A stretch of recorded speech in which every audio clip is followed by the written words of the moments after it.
ముందుకొచ్చి ఘనశంకర వరప్రసాద్ గారిగా ఇప్పుడు వెండితెర మీద నిలబడ్డ చిరంజీవి గారి ఆశీస్సులతో మేమంతా ఈ విజయోత్సవాన్ని పంచుకుంటున్న శుభ సందర్భంలో ఈ విజయోత్సవానికి విచ్చేసిన మనసున్న ప్రతి ఒక్కరికి నా వందనాలు. ఎవరు ఎన్ననుకున్నా, ఎవరి పాత్ర ఎంతున్నా ఈ సినిమా విజయానికి మాత్రం ఒక హిమనగ శిఖరం, ఒక మేరునగ శిఖరం ఉన్నారు. ఆ హిమనగ శిఖరం చిరంజీవి గారు అయితే, ఆ మేరునగ శిఖరం అనిల్ రావిపూడి గారు.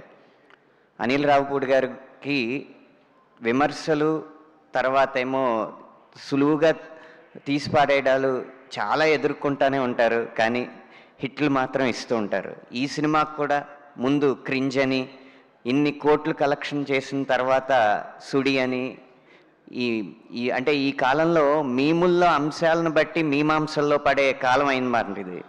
అందుకని ఆ మీమ్స్ని చూసి ప్రతివారు ఒక వ్యక్తి మీద ఒక అభిప్రాయానికి వచ్చేస్తుంటారు. కానీ 9 వరుస విజయాలకు కారణం ఏంటంటే అనిల్ గారికి ఏది, ఎప్పుడు, ఎంత, ఎవరి ముందు ఎలా కావాలో తెలిసిన స్పష్టత ఉన్న దర్శకుడు కాబట్టి ఆయనకి 9 విజయాలు వరుసగా వచ్చింది.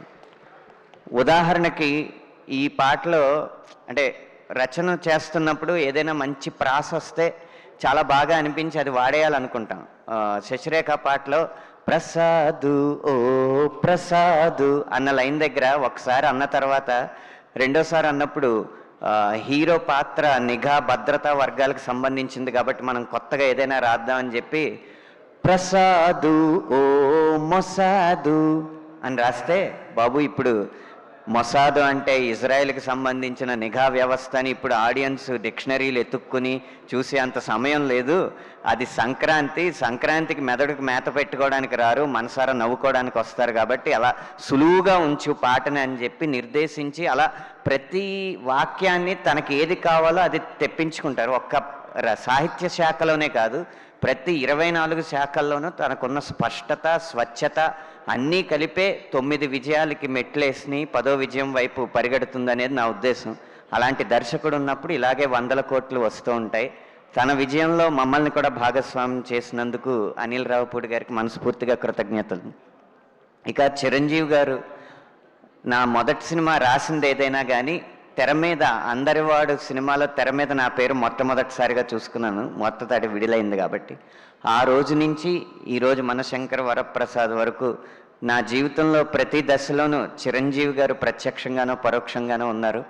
ఈ విజయంలో కూడా భాగం చేసినందుకు వారికి నా కృతజ్ఞతలు. సుష్మిత గారికి నేను సినిమా పరంగా ఇది భాగస్వామ్యం మొదటిసారి, కానీ మీలేవరు కోటీశ్వరుడికి మేము కలిసి పనిచేసాం. ఆనాటి జ్ఞాపకాల నుంచి ఈనాటి జ్ఞాపకాల వరకు ఈ విజయాల్ని పంచుకుంటున్నందుకు మీకు కూడా కృతజ్ఞతలు. ఇలా ఎప్పుడైతే నేను విడుదలకి ముందు మాట్లాడానో మనశంకర వరప్రసాద్ గారు పండగకి వస్తున్నారనేది ఎంత నిజమో, మనశంకర వరప్రసాద్ గారు పండగ తెస్తున్నారనేది కూడా అంతే నిజం అన్న మాట నిజమైనందుకు సంతోషిస్తూ, ఆయన పండగని ఇలాగే కొనసాగిస్తున్నారు అన్న విషయానికి ఆనందిస్తూ సెలవు తీసుకుంటున్నాను.